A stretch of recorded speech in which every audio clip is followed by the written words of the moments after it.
Chaîne aujourd'hui, donc on va parler de l'école. Je vous avais fait deux vidéos où je vous expliquais les deux documents qu'il fallait avoir qui sont très importants pour toutes les démarches administratives, donc le NIE et le Padron. Donc je vous les mettrai en barre d'infos. Comme ça, vous allez pouvoir aller les voir. Donc aujourd'hui, on va parler école puisqu'on a déjà ces deux documents. Donc l'école, comment ça se passe en Espagne? Donc c'est comme en France, elle est obligatoire donc jusqu'à 16 ans. Et vous avez donc l'école publique, le publico, le concertado qui est semi-public, semi-privé, donc financé par l'État, et puis tout ce qui est frais de scolarité sont payés par les parents. Et vous avez les écoles privées, qu'elles soient espagnoles, anglophones, suédoises. Ici, il y a pas mal d'écoles privées anglaises, suédoises, finlandaises. Donc voilà. Ensuite, donc de 0 à 6 ans, la maternelle n'est pas obligatoire en Espagne, contrairement à chez nous. On va aller ensuite donc de 6 jusqu'aux 11 ans, donc ça va être le colegio, ce qui équivaut au primaire de chez nous. Mais là, ils ont rajouté la 6e, donc ça va du CP jusqu'en 6e ici en Espagne pour le colegio.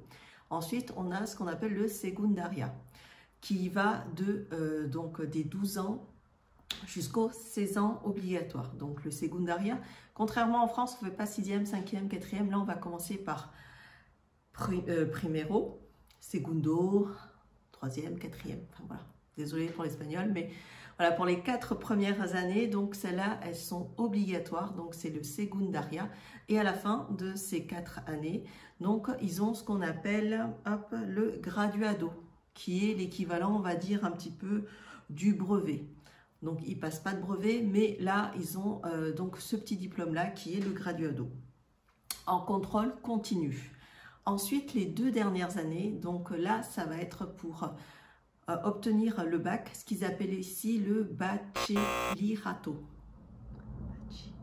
Ah non, bachillerato. Je vais le dire. Donc voilà, là, ça va être l'équivalent du bac et ce qu'ils appellent aussi EBAU. Donc c'est 40% au niveau de l'examen, il y a 40% donc en examen et 60% en contrôle continu. Un peu comme chez nous si je ne me trompe pas, sauf si ça a changé. Donc voilà comment ça se passe pour l'Espagne. Ici en Andalousie, alors pas forcément partout, mais je vous parlerai vraiment que de l'Andalousie où on est là, on a des écoles publiques qui sont bilingues, voilà, donc espagnol, anglais, beaucoup, que ce soit au colegio ou que ce soit au secundaria, il y a vraiment, toutes les écoles sont bilingues. Ça, c'est vraiment chouette, c'est-à-dire que c'est pas toutes les matières où ils vont parler en anglais. Là, la petite, elle a donc anglais avec la prof d'histoire, avec le prof de biologie et le prof de maths parle également en anglais. Donc, si les professeurs savent parler en anglais, c'est eux qui font le cours. Sinon, il y a des intervenants, ils ne viennent pas tout le temps, mais ils ont des cours en anglais. Même les contrôles d'histoire géo, par exemple, et de biologie, vous avez une partie en espagnol et une partie en anglais. Ce qui permet à la petite, honnêtement, de pouvoir, on va dire, sauver un peu ses contrôles parce qu'elle ne maîtrise pas encore l'espagnol. Donc voilà, par contre, la rentrée des classes. Elle ne se fait pas le 1er septembre, mais le 15 septembre ici. Et elle se termine le 23 juin. Au niveau des vacances, on en a beaucoup moins qu'en France. Donc 2 semaines en décembre. On va avoir une semaine là à partir du 24 février et une semaine pour la Santa Semana qui est au mois d'avril. Et on a le 1er et le 2 mai cette année et après on termine avec le 23 juin. Mais en fonction des régions, parce qu'en Espagne, ça fonctionne beaucoup comme ça, en fonction des communautés, il va y avoir des jours fériés en plus. Par exemple, le jour de l'Andalousie, ça va être férié ici. Il y a aussi, spécificité espagnole aussi, c'est par ville. Donc il y a certaines villes qui vont avoir un jour férié parce qu'ils ont décrété au niveau de la mairie d'un jour férié. Comme ça s'est passé à Miras, là où on vit, il y a eu une journée fériée alors que la ville d'à côté n'était pas fériée. Donc, quand vous allez inscrire votre enfant, les démarches, donc ça commence à partir du mois de mars. Vous allez déposer un dossier dans l'école où vous souhaitez que votre enfant aille étudier. Donc, s'il y a 5 écoles, par exemple, vous allez récupérer le dossier dans cette école et après, vous allez classer vos choix. Donc, cette première-là, ensuite la deuxième, troisième, quatrième, cinquième. Donc vous déposez le dossier. Il faut revenir en avril. En avril, il va y avoir la liste comme quoi, avec votre nom, comme quoi vous avez bien déposé votre dossier. Et il faut revenir mi-mai et c'est à ce moment-là que vous allez savoir si votre enfant est dans cette école ou pas. Nous, c'est ce qu'on a fait quand on habitait dans la ville d'à côté, à Fuengirola, on avait déposé le dossier. Et donc, elle n'a pas été prise dans celle qu'on voulait, mais la deuxième. Donc, on est allé voir la deuxième école qui nous a dit oui, elle est bien inscrite dans cette école, mais comme c'était la première fois qu'elle était inscrite dans une école espagnole, il fallait qu'on revienne pour qu'elle puisse être immatriculée, c'est-à-dire qu'elle puisse être enregistrée en tant qu'élève dans toute la communauté de l'Andalousie. Donc, comme on a déménagé entre-temps dans la ville où on était, donc là, à Miras, on est reparti déposer un dossier donc à l'école et ils nous ont dit bon, on ne sait pas si on va avoir de la place. Bon, vous inquiétez pas si on vous dit ça, il y a toujours de la place. En tous les cas, l'école est obligatoire. Si vous ne trouvez pas là, il y aura une autre. Donc, et puis au mois de juillet, elle nous a rappelé en disant que c'était bon, la petite était bien inscrite, donc on a dû retourner à l'école pour à ce moment-là terminer le dossier d'inscription. Et lors de cette inscription du dernier, là, on a eu tout simplement à remplir un document et il y avait certaines propositions. Donc, si elle voulait avoir des leçons pour tout ce qui va être religion, donc catholique, musulmane, et si elle ne souhaitait rien. Donc, nous, on a décidé rien, parce qu'on n'est pas croyant tout simplement. Ensuite, il y avait, ils ont là, cette année, des options à prendre. Et c'est vachement bien, parce qu'elle avait le choix entre robotique, informatique, il y avait les débats, et puis il y avait tout ce qui était culture. Bon, comme elle ne maîtrise pas la langue spécialement, on s'est dit que les débats, ça ne va pas être... non, elle ne va pas s'en sortir, hein, là, elle ne maîtrise pas. La culture, bon, voilà. Et là, informatique et robotique, c'est ce qu'elle préférait. Donc, c'est ce qu'on lui a pris comme option. L'année prochaine, elle pourra rajouter encore une option et ainsi de suite. Donc ça, c'est vraiment hyper sympa. Donc, je pense que l'année prochaine, ça serait pas mal le débat parce que ça peut être intéressant quand même pour les enfants de savoir poser une idée et de pouvoir débattre là-dessus. Donc, voilà. La rentrée étant le 15. Donc, nous n'avions pas, hélas, quand on est parti l'inscrire là, la personne de l'accueil, enfin non, celle du secrétariat, voilà, je trouve mes mots, du secrétariat, nous avait pas indiqué qu'il fallait une application qui s'appelle IPASSEN. Donc, sachez qu'il vous la faut absolument. Donc, dans cette application, tout simplement, vous allez avoir son emploi du temps. Si jamais elle est absente, vous avez un mot. Les professeurs peuvent vous envoyer donc des mails dessus et vous avez les notes aussi. Et puis aussi, vous avez également, quand ils font des sorties, vous devez confirmer, signer si vous voulez, pour dire oui, elle fait cette sortie ou non, elle ne fait pas cette sortie. Et en même temps, vous savez dans quelle classe elle est. Nous, on n'avait pas du tout l'application et quand elle est rentrée donc au mois de septembre, heureusement que l'école est à côté, on a vu à quelle heure elle est rentrée parce qu'ils sont rentrés par groupe. Et donc arrivé devant le portail, là tous les professeurs avaient une lettre ABCD, machin du chouette, et on ne savait absolument pas dans quelle classe elle était. Donc bon, on a demandé à la personne qui était au portail, il nous a dit non mais c'est pas grave, elle avance et elle verra bien. Donc elle s'est mise dans la classe A, bien entendu, c'était pas la sienne. Donc, un petit coup de stress, la pauvre. Ouais, moi aussi, j'étais assez stressée pour elle. Et puis bon, une personne est venue la récupérer et l'a mise dans la bonne classe. Donc voilà, rien de méchant. Mais sachez que IPASSEN, il vous le faut absolument. Et c'est là aussi où vous allez pouvoir avoir aussi le chèque pour les livres. Donc, les livres ne sont pas donnés par l'école, mais il fallait les récupérer dans ce qu'on appelle une libreria. Donc, et là, les nouveaux livres ont été acheté par la Junta de Andalucía, donc c'est la communauté d'Andalousie qui a décidé d'offrir les nouveaux livres donc aux élèves. Donc on est parti les récupérer et tout ça, et on les a tous eus, il nous en manquait 2, donc on nous a rappelé et on est parti, et voilà, on les a eus en une semaine, on avait tout. Pendant 1 mois, elle n'avait pas de devoir, donc on lui posait la question, mais t'as pas de devoir quand même, t'es sûr? Elle dit non, ok, et puis j'ai eu la prof d'histoire géo qui m'a envoyé un mail en disant que Aoki ne faisait pas ses devoirs. Donc là, je me suis dit, bon, ok, qu'est-ce qui se passe? Et donc, elle me parle d'une autre application qui s'appelle Google Classroom. Là, je lui dis, mais je ne comprends pas, je ne sais pas ce que c'est. J'ai écrit au prof principal en disant, mais je ne comprends pas, c'est quoi? Donc, il m'a donné les codes d'accès. Alors, sachez également qu'il vous faudra Classroom, c'est là où ils font tous leurs devoirs. Donc, c'est-à-dire que les les professeurs envoient les devoirs à faire à la maison et c'est noté. Et toutes les notes sont sur 10, contrairement en France. Donc voilà, donc elle fait les devoirs, elle les scanne, elle les envoie, c'est noté. Puis quand ils font des devoirs en classe, c'est noté également. Donc ils vont noter sur l'ensemble des deux, travail maison et travail à l'école, en classe, eh c'est noté, ça va ensemble. Pour les classes, ce qui change par rapport à la France, c'est qu'ils ne changent pas de classe. C'est les professeurs qui vont de classe en classe. Eux, ils ont leur propre salle, ils doivent la tenir propre. Et là, donc le professeur principal leur a proposé que s'ils n'avaient que des points verts, en fin d'année, ils allaient pouvoir aller voir un film au cinéma. Donc là, ils sont tous au taquet pour pouvoir maintenir la classe propre et tout ça. Donc il y a d'autres petites spécificités comme les sorties. Donc les sorties, on en a fait plusieurs là, de septembre à décembre, on en a eu 4.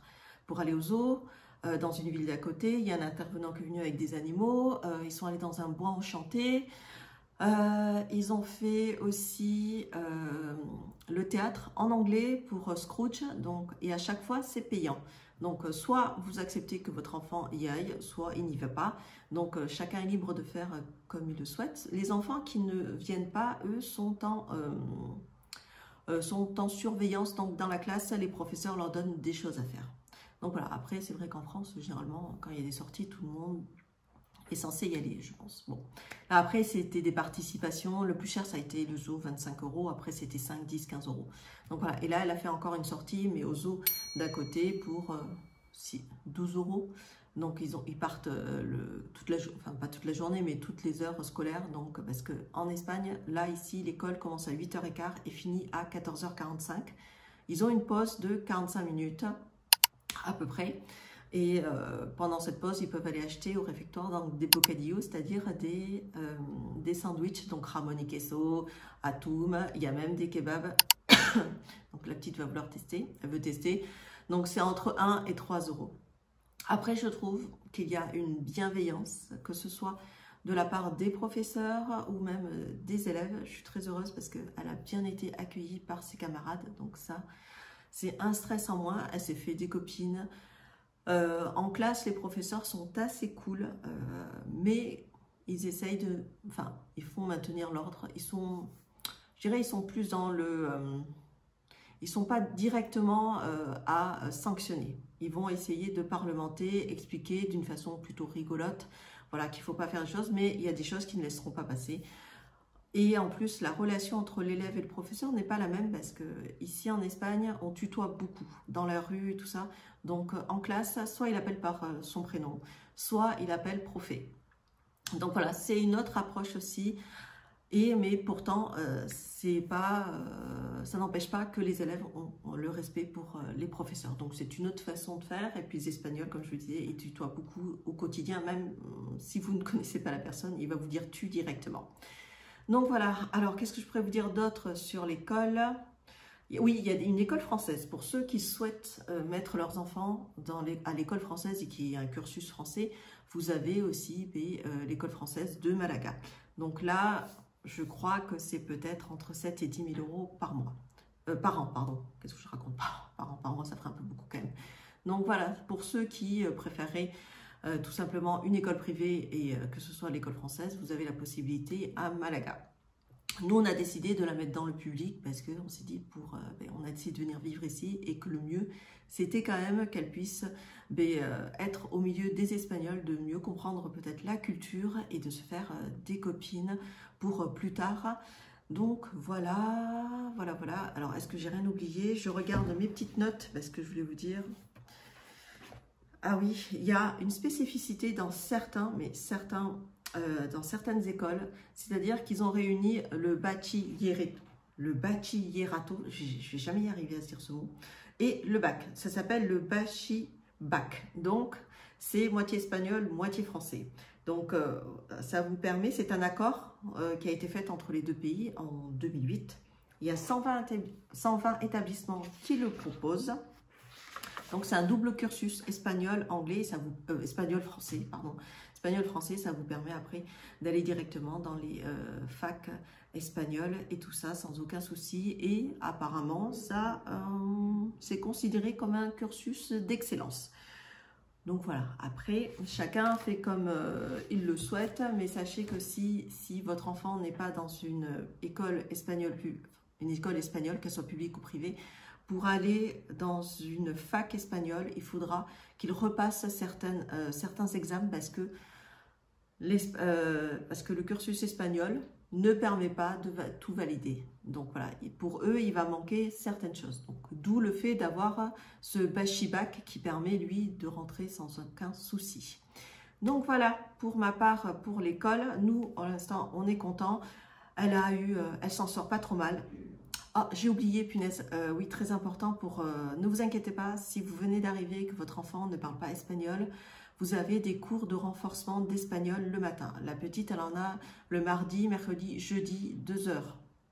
Par contre, le petit bémol, je dirais, c'est que c'est pendant des cours, par exemple d'anglais ou que ce soit de lingua, là, donc de français et tout ça. Donc, elle loupe ces cours-là. Donc, il faut rattraper. Mais sinon, voilà, vous avez des cours renforcés qui permettent aux élèves d'apprendre plus tranquillement l'espagnol. Et dans tous les cas, le fait d'être baigné toute la journée avec la langue espagnole, ça permet à l'enfant aussi d'aller beaucoup plus vite. Donc là, elle s'en sort pas mal, je trouve. Donc sur les notes qu'elle a eues au premier semestre, elle a eu que 2 matières où elle était en dessous. Ben, c'est la lingua, donc c'est l'équivalent du français avec les études de texte et tout ça. Donc ça, voilà, bon, elle a eu 4 sur 10, donc c'est pas trop mal, mais je pense qu'on peut s'améliorer et arriver à la moyenne. Ensuite, c'est en biologie. Ben, le problème de la biologie, c'est que du fait qu'elle va en renforcement d'espagnol, sur les 3 heures, elle n'a qu'1 heure. Donc, à voir avec le professeur si il décide de la faire revenir, parce que ça, il y a cette possibilité-là, tout simplement de dire à la prof de renforcement d'espagnol, non, ben, moi je veux que mon élève elle revienne pour 1 heure de plus, et la prof d'espagnol décide oui ou non en fonction aussi de l'évolution de la maîtrise de la langue. Là, pour la robotique, le premier semestre, elle n'en a pas fait. Et le professeur est venu demander à la prof d'espagnol de renforcement, donc si elle pouvait venir faire les cours. Donc, elle lui a répondu OK, mais seulement 1 heure sur les 2, puisqu'à chaque fois, et là, ça tombe pendant ces cours-là d'espagnol. Donc voilà, là, je vous ai tout dit, je n'ai rien oublié. Si jamais, de toute façon, j'oublie quelque chose, je vous ferai d'autres vidéos, peut-être en format short. Comme ça, voilà, vous allez pouvoir avoir et je vous donnerai un petit peu aussi s'il y a des nouveautés ou quoi que ce soit. Si vous avez des questions, que vous avez envie d'emménager en Espagne et vous posez des questions, que ce soit sur comment venir, les documents ou l'école, laissez-moi un commentaire et c'est avec plaisir que je vous répondrai. Je vous dis à très bientôt pour une prochaine vidéo et on parlera de beaucoup de sujets, que ce soit l'immobilier, le coût de la vie, etc. Donc je vous dis à très bientôt, mettez un pouce et abonnez-vous à ma chaîne. Ciao!